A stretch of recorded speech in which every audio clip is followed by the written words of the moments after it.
तो गाइस मुझे पता है ये मेरे साथ तो हुआ है, आप लोगों के साथ भी ज़रूर हो रहा होगा या फिर हो चुका होगा कि देखो हमें आसपास वैसे लोग नहीं मिलते जो सेम चीज़ कर रहे हो। लाइक हमें म्यूज़िक प्रोडक्शन करना है, मुझे पता है आप लोगों को म्यूज़िक प्रोडक्शन करना है तब अभी वीडियो देख रहे हो, बट हमें ऐसे दोस्त नहीं मिलते, हमें ऐसे मेंटोर नहीं मिलते, ऐसे फ्रेंड नहीं मिलते, ऐसा बड़ा भाई नहीं मिलता जो बता सके कि क्या चीज़ आपको फॉलो करनी है, क्या चीज़ आपको नहीं फॉलो करनी, कैसे आप जल्दी से म्यूज़िक प्रोडक्शन में आगे बढ़ सकते हो।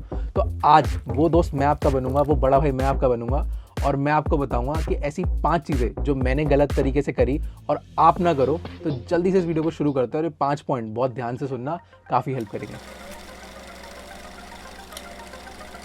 तो गाइस देखो ये ना बहुत बड़ी दिक्कत है, मैंने भी ये चीज़ करी थी। मैंने पहले 5 साल FL चलाया, उसके बाद एबल्टन चलाया। तो एबल्टन बड़ा खतरनाक लगा मेरे को, मतलब मुझे समझ ही नहीं आया कि यार ये बड़ा अजीब सा इंटरफेस है, समझ ही नहीं आ रहा क्या चीज़ है ये। FL का वहीं पे काफ़ी कलरफुल इंटरफेस था, तो मुझे लगा बड़ा इजी टू ग्रैस्प होगा, तो सीखना शुरू कर दिया। और FL के ट्यूटोरियल्स भी ज़्यादा थे उस टाइम, थोड़े बहुत, मतलब उस टाइम तो वैसे ही कम होते थे, बट जो भी FL के थे वो ज़्यादा थे, एबल्टन के तो और कम थे।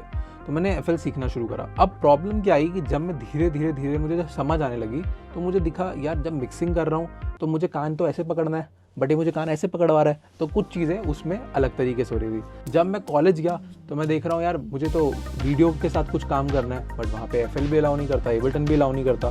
तब मुझे वहाँ पे प्रो टूल सीखना पड़ा, लॉजिक सीखना पड़ा।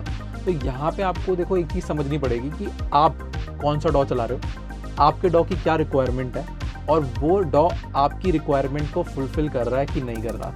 तो सबसे पहले ना बहुत इंपॉर्टेंट है कि आप ट्रायल वर्जन डालो। आज के टाइम में आपको क्रैक करने की या फिर उनको खरीदने की अभी कोई ज़रूरत नहीं है। 30 डेज़ का ट्रायल या एक फ्री 60 डेज़ का ट्रायल, 90 डेज़ का ट्रायल अलग अलग आपको सॉफ्टवेयर से मिलते हैं। हर सॉफ्टवेयर के कुछ अच्छे फ़ायदे हैं और हर सॉफ्टवेयर के कुछ ना कुछ डीमेरिट्स हैं। तो आपको ना चूज़ करना है कि आपको पहले तो मज़ा किस में आ रहा है, फिर आपकी फील्ड क्या, आप म्यूज़िक प्रोड्यूसर हो तो आप इनमें से कोई डॉ चूज़ कर सकते हो, FL, एबल्टन, लॉजिक। आपको वीडियोस बनानी है तो आपको प्रो टूल्स देखना पड़ेगा, क्यूबेस देखना पड़ेगा, न्यूऑन्डो देखना पड़ेगा। तो आपको ऐसे ही डॉ देखने पड़ेंगे जो वीडियो में अच्छे हो। तो यहाँ पे ये चीज़ आप क्लियर कर लो कि थोड़ा टाइम दो स्टार्टिंग में और समझो कि आपके लिए कौन सा अच्छा डॉ है, और जब एक बार आप उस पर स्टिक कर जाओ तो फिर ना उसको इन एंड आउट अच्छे से सीख जाओ। ये नहीं कह रहा मैं आपको हर एक प्लगइन सीखो उसकी, बट एटलीस्ट ये समझ जाओ कि उसकी सेटिंग्स कहाँ पे है, कहाँ पे मुझे कोई चीज़ अगर करनी है तो मैं कैसे अप्लाई करूँगा, कैसे स्पीड में कर पाऊँगा। तो ये सारी चीज़ें ध्यान से सीखो, ये आपको बहुत ज़्यादा हेल्प करेगा। क्योंकि ये एक बहुत बड़ी मिस्टेक होती है प्रोड्यूसर्स की कि वो जंप ही करते रहते हैं अलग अलग उस पर डॉ पे। तो ये मैं नहीं चाहता कि आप लोग करो, और आप स्मार्ट हो तो मैं चाहूँगा कि एक डॉ स्टिक करो जो आपको सही लगता है। और इसमें मैं आपको एक प्रो टिप दे देता हूँ। बहुत हमें कमेंट आते हैं कि यार FL पे बनाओ, मतलब मैं EQ सिखा रहा हूँ अगर आपको, तो EQ आप FL पे सीखो, चाहे लॉजिक पे सीखो, एबल्टन पे सीखो, किसी भी डॉ में सीखो, वो आप FL में आराम से उसको रेप्लिकेट कर सकते हो। तो कोशिश ये करो जो ट्यूटोरियल्स आपको अच्छे लग रहे हैं वो किसी भी आपके डॉ में हो, आपको उसे नॉलेज ग्रैस्प करनी है और अपने डॉ में चलाना है। ये ना मेरे मतलब काफ़ी दिल के करीब है ये वाला जो पॉइंट है, और ये बहुत सारे लोगों के अभी भी होगा, मतलब उनके लैपटॉप में ये चीज़ वो कर रहे होंगे, कंप्यूटर में कर रहे होंगे। तो हम सारे लोग सबसे बड़ी गलती क्या करते हैं, अगर कोई फ्री प्लगइन मिल रही है डाल लेंगे, दोस्त बोल रहे हैं डाल देंगे, कोई यूट्यूब पे ट्यूटोरियल दिख गया प्लगइन डाल ली, कोई क्रैक मिल गया भर दिया, कहीं से कोई लिंक मिल गया डाल दिया। तो ऐसे कर करके हम इतने सारे प्लगइन्स भर लेते हैं अपने कंप्यूटर के अंदर, और आई कैन गारंटी यू उसमें से 20 ही प्लगइन आपको चलाने आते होंगे। 100 प्लगइन अगर आपके पास है, 80 आपको चलाने भी नहीं आते होंगे। तो गाइस यहाँ पे ना आपको देखो समझना है, अगर आप कोई प्लगइन में इन्वेस्ट करते हो सबसे पहले तो आपको उसकी ना एक तो वर्थ समझ आती है, या फिर आप सब्सक्रिप्शन मॉडल पे थे तो आपको पता होता है कि पैसे कटेंगे। तो वहाँ पे ना आप उस प्लगइन को यूज़ करना सीखते हो। तो लेट्स से अगर आप साउंड डिज़ाइन सीख रहे हो और आपको पता है कि मैंने सीरम खरीदना है, तो आप सीरम खरीदो, उसी पे प्रैक्टिस करो, और जब आप उस पर अच्छे हो जाओगे तब अगर आपका मन कर रहा है मुझे सीरम के अलावा डीवा चलाना है, मैसिव चलाना है, कोई भी अलग वो कोई प्लगइन चलानी है, तब आप उसको सीखो। पर पहले आप सीरम में बढ़िया हो जाओ, मतलब एटलीस्ट 3 महीने 6 महीने आप एक प्लगइन को अच्छे से दो। तो ऐसे ही अगर आप कोई फ्री प्लगइन डालते हो चाहे आप पेड प्लगइन डालते हो, देखो मेन जो गेम है ना वो क्वांटिटी का नहीं है, वो क्वालिटी का है। तो आपको क्वालिटी डालनी है, क्वालिटी सीखनी है कि उस प्लगइन से कैसे मैं एक्सट्रैक्ट कर सकता हूँ नॉलेज, और फिर उसको यूज़ करना सीखना और फिर अप्लाई करना है। और ये मेरी आपसे रिक्वेस्ट है कि बहुत ही कम प्लगइन्स में भी आप बहुत अच्छे रिजल्ट्स निकाल सकते हो। बस जो इंपॉर्टेंट चीज़ है वो है कि आपको उस प्लगइन को चलाना आना चाहिए। तो गाइज ये जो एक ऐसा पॉइंट है ना, ये सब इस पे ना बहुत टाइम अपना वेस्ट करते हैं। मैं अगर आपको बताऊँ, सब पूछेंगे कि कौन सा हेडफोन लूँ, कौन सा इंटरफेस लूँ, कौन सा माइक लूँ, कौन सा मैं अपना मिडी कीबोर्ड लूँ। तो हमने इस पे बहुत सारी वीडियोस ऑलरेडी बनाई हुई हैं कि डोंट बाय मिडी कीबोर्ड, और उस पर हमें काफ़ी हेट भी मिला है, काफ़ी लोगों ने उसको पसंद भी करा है, उन्होंने माना भी है हमारी बात को।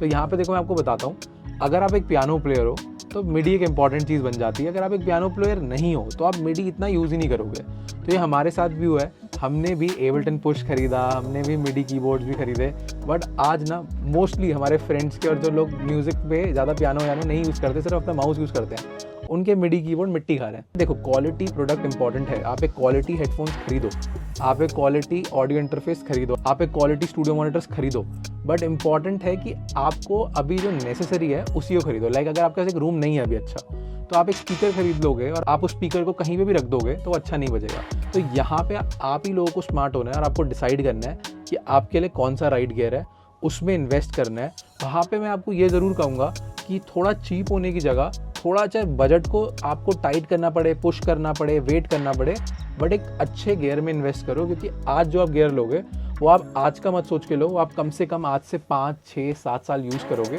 और ऑडियो के जो गियर आते हैं वो जनरली इतने साल आपके आराम से चल जाते हैं अगर एक अच्छा गियर आप लेते हो तो गाइज़ ये चीज़ ना मैं आपको बिल्कुल मतलब इसलिए बता सकता हूँ क्योंकि मैंने, उत्कर्ष ने और हमारे और भी बहुत सारे दोस्तों ने ऑडियो इंजीनियरिंग का कोर्स करा है और भी बहुत सारे लोगों ने अलग अलग कोर्स करे हैं। तो आप लोगों को भी ये चीज़ पता होगी कि चाहे आप एक MBA करो, चाहे आप एक ऑडियो इंजीनियरिंग करो, चाहे आप कुछ भी करो, at the end of the day आप वहाँ से नॉलेज जो सीखते हो वो 10% 20% होती है। रियल नॉलेज आपको तभी आती है जब आप सीधा अपने कंप्यूटर पे बैठते हो और म्यूज़िक बनाते हो, या फिर आप कहीं पे जॉब करते हो, या फिर आप डायरेक्ट उसको अप्लाई करना शुरू कर देते हो। तो यहाँ पे ना जो सबसे इम्पॉर्टेंट चीज़ है वो ये है कि आपको देखना है कि क्या आप इन्वेस्ट कर सकते हो कॉलेज में।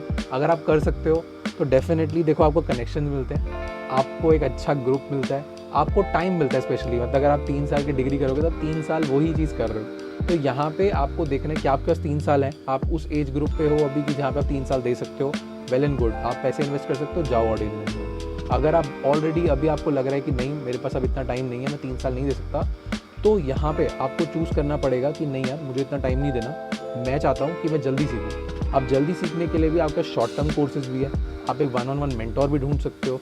अगर ये भी आपका बजट नहीं है तो आज के टाइम पे इतने सारे अच्छे यूट्यूब क्रिएटर्स हैं, इतने सारे अच्छे कोर्सेज हैं ऑनलाइन जिनको आप ले सकते हो और अपनी पेस पे सीख सकते हो। उससे क्या होगा कि आपने लेट्स से 5000 रुपीज़ इन्वेस्ट कर दिए और आपको मैं कह रहा हूँ 30% नॉलेज ही मिली, उससे ज़्यादा आपने बहुत ज़्यादा नहीं सीखा जो आप सोच रहे थे।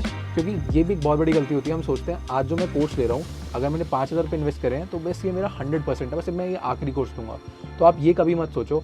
आप जब भी कोर्स ले रहे हो आप सोचो इससे मैं 30% भी अगर एक्सट्रैक्ट कर पाया, मैं अपनी नॉलेज में 10% भी गेन कर पाया तो मैं काफ़ी आगे बढ़ गया, मैं 6 महीने 10 महीने आगे चला गया। तो मेरा हमेशा रिकमेंडेशन रहता है जब आप स्टार्ट कर रहे हो यूट्यूब पे, हमारी एक बेसिक टू इंटरमीडिएट वाली प्लेलिस्ट है, आप अगर वो फॉलो कर लेते हो तो आप 0 to 30 तो वैसे ही आ जाओगे। 40 to 50, 60 के लिए आप और लोगों के कोर्स ले सकते हो। और 100% देखो कभी नहीं होता, आप इंप्रूव करते रहते हो। अगर मैं कह दूंगा कि मुझे 100% आ गया तो मतलब अब तो मुझे सीखना ही नहीं और मेरे को सब कुछ आ गया। तो यहाँ पे आपको ये समझना है कि कोर्सेज में इन्वेस्ट करते जाओ। और अगर आप हमसे भी सीखना चाहते हो तो हमारा भी एक मेंटोरशिप प्रोग्राम है जहाँ पे हम एक ग्रुप में अपने स्टूडेंट्स को पढ़ाते हैं और उनको लाइफ टाइम सपोर्ट भी देते हैं उसके साथ। तो आप चेकआउट कर सकते हो, हमारा लिंक आपको डिस्क्रिप्शन में दिखेगा, हमारा कोर्स, और उसमें बहुत ही एक्सटेंसिवली सारी चीज़ें कवर करते हैं। प्लस आपको मैं, उत्कर्ष और हमारे साथ और भी मेंटोर मिलते हैं जो आपको अच्छे से वहाँ पे गाइड करते हैं। बट यहाँ पे आपको एक बहुत इंपॉर्टेंट चीज़ समझनी है कि आपको ना एक टारगेट जगह पे इन्वेस्ट करना है। कि अगर मुझे जल्दी सीखना था और मुझे ऑडियो इंजीनियरिंग ने लाइव साउंड भी सिखाया, स्टेज पे कैसे स्पीकर्स लगते हैं ये भी सिखाया, मूवीज़ में कैसे काम होता है ये भी सिखाया, बट अगर मेरा गोल था कि मुझे सिर्फ और सिर्फ स्टूडियो में म्यूज़िक बनाना है बस, बट मैं क्या कर सकता था, मैं टारगेटेड एक टीचर को ढूंढ के वहाँ पे अपने 6 महीने 1 साल इन्वेस्ट करके वो चीज़ और जल्दी एक्सेलरेट कर सकता था। तो यहाँ पे आपको ध्यान रखना है कि आपके लिए कौन सी चीज़ इंपॉर्टेंट है और उसी में आपको फिर इन्वेस्ट करना है। तो गाइज जो लोग हमें बहुत टाइम से फॉलो कर रहे हैं उनको ये चीज़ पता है कि हम लोगों ने जब चैनल स्टार्ट करा था, मैं आपको एक बार फिर से रिकैप कर देता हूँ, हमने पहले 1.5 साल कभी भी वीडियो डाली, जब मन करा तब डाली, जब मन नहीं करा नहीं डाली। आप चाहो तो सोशल ब्लेड एक वेबसाइट होती है, जाके चेक भी कर सकते हो। हमारे 1.5 साल में यानी 1.5 ईयर्स में सिर्फ 500 सब्सक्राइबर बढ़े।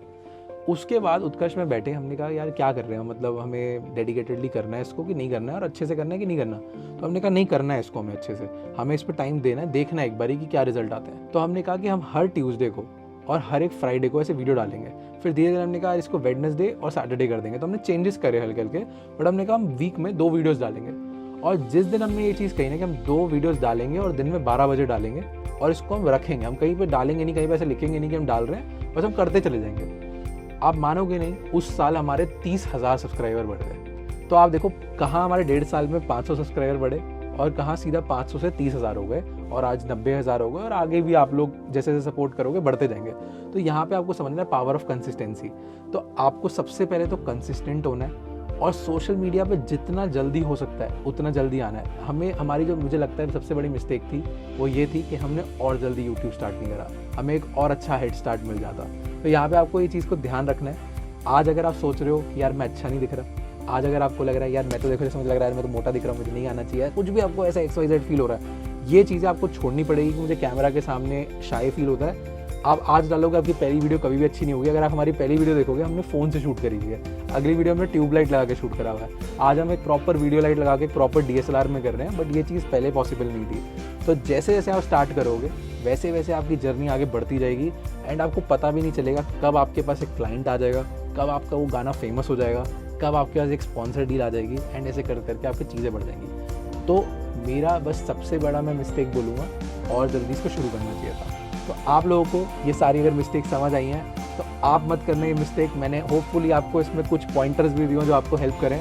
तो जाके जल्दी से ये सारे पॉइंटर्स को फॉलो करो, लाइक करो वीडियो को, कमेंट करो। आपको बताओ ऐसी अगर आप चाहते हो कि मैं ऐसे 1-on-1 इंटरेक्शन करूँ आपके साथ, तो वो आपको अगर अच्छी लग रही है तो वो भी कमेंट करो। मिलते हैं नेक्स्ट वीडियो में, बाय बाय।